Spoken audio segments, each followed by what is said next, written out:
Bonjour, c'est Dominique. Alors, je vous présente aujourd'hui un projet que je viens tout juste de terminer.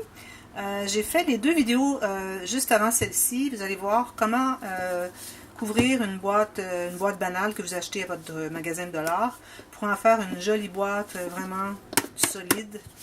Alors, allez voir les tutoriels, ça pourrait être utile parce que ça peut être intéressant de faire des boîtes pour mettre des surprises ou même faire une petite boîte pour des souvenirs quelconques.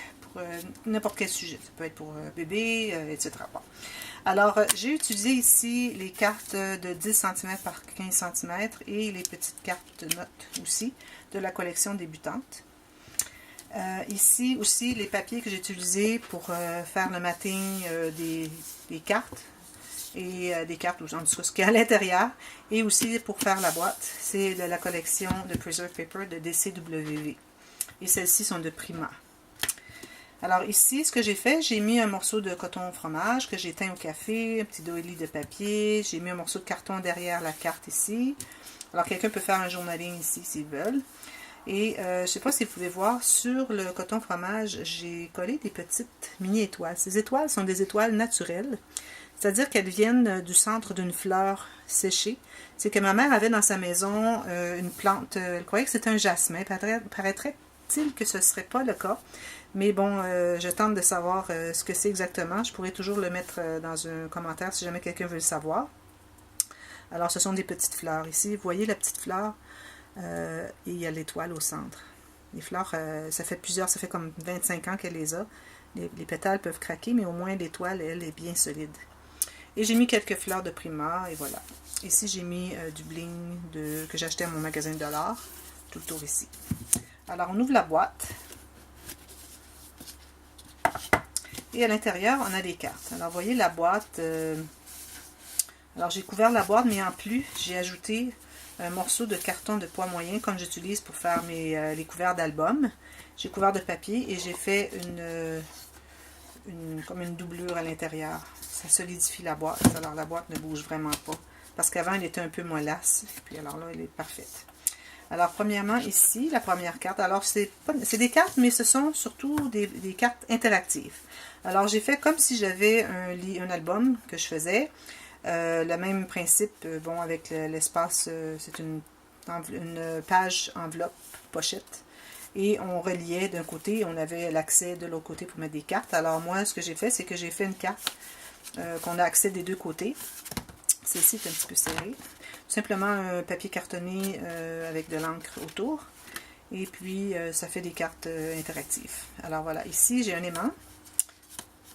Et ici, ça s'ouvre. Alors, ce sont toutes des cartes de la collection débutante, les 10 cm par 15 cm, mais j'ai enlevé une petite portion ici, parce qu'elle était trop longue.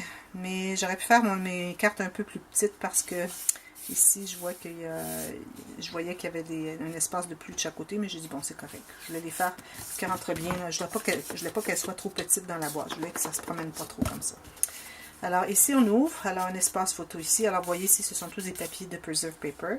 J'ai utilisé tous les papiers où il y avait de l'écriture. Celle-ci, j'ai utilisé le bleu. C'est la première fois que j'utilise le bleu. Ça fait comme 5 ou 6 pattes de papier que j'achète de cette collection. Je n'ai jamais utilisé le bleu, mais ici, à cause qu'il y avait du bleu, j'ai dit, bon, ça va ressortir.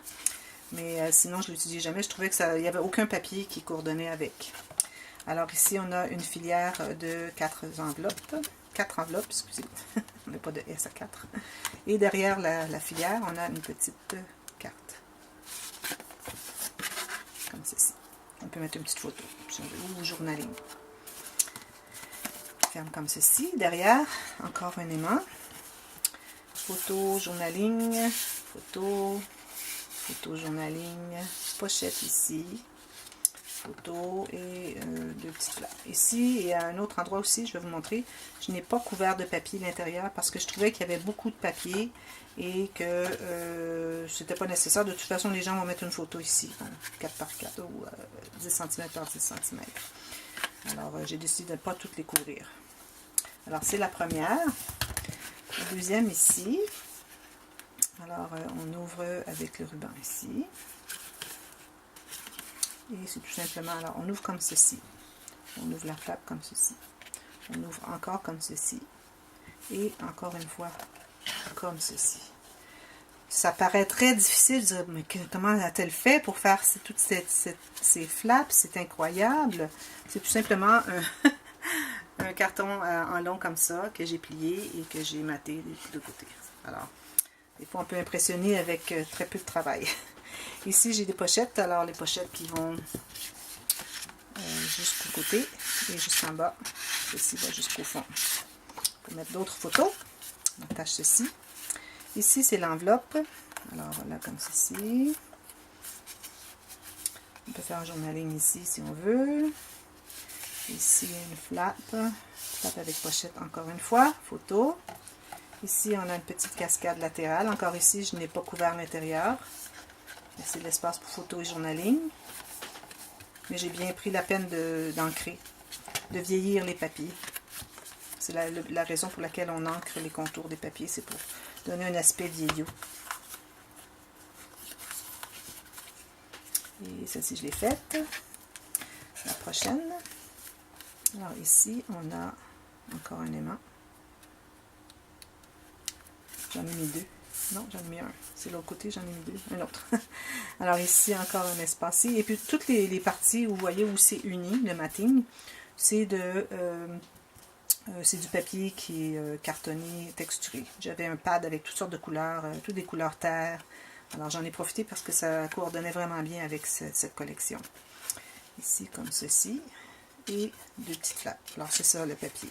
Il est texturé d'un côté, de l'autre côté un peu moins, alors on peut choisir le côté qu'on veut. Alors ici comme ceci. Et de l'autre côté, on a une cascade animée. Alors ici, j'ai nommé cascade animée, mais c'est possible que ce ne soit pas le terme que vous utilisez en français. Moi j'ai appris tout en anglais, les termes, alors si jamais il y a un autre terme, dites-le moi, je vais pouvoir l'utiliser la prochaine fois. Alors, on a une tirette ici avec le bouton, alors on tire, voilà, tout simplement. Et on a l'espace pour photo et journaling à côté ou petite photo si on veut. Comme ceci. Alors j'aime bien faire ces petites cascades, elles sont faciles à faire et puis tellement appréciées. Les gens tombent en amour avec les projets quand ils voient cette cascade. Et encore toujours la carte à l'intérieur. Dernière. Alors ici, comme ceci. Alors on a, ici j'ai mis deux aimants. Je ne sais pas pourquoi, j'aurais pu mettre juste un, mais bon. J'ai été inspirée à en mettre deux. Alors ici, encore l'écriture de preserve paper, comme ceci. Une pochette ici. Et ici c'est une cascade normale. Alors, comme ceci. Alors j'ai utilisé toutes les petites cartes de des grandeurs de... ils disent pas les grandeurs. Bon, en tout cas, la moitié de... Alors, ça doit être 10 cm par 7,5. Voilà. La moitié des grandes. Alors, ils peuvent mettre des photos de ce côté ici. Et puis ici, ils peuvent mettre une autre photo encore, ou journaling, comme ils veulent. Ils peuvent faire le journaling ici, parce que ce sont des petites cartes exprès pour faire du journaling. Il y a toujours un espace pour faire du journaling. Alors, c'est la raison d'être de cette collection. Et de l'autre côté, avec la petite ficelle, alors celle-ci est verticale, parce que c'est un cahier. C'est la raison pour laquelle j'ai utilisé, j'ai pas voulu prendre quelque chose qui est paysage, mais plutôt portrait, parce que c'est un cahier, et puis on écrit dans ce sens-là. Tous les papiers sont teints au café.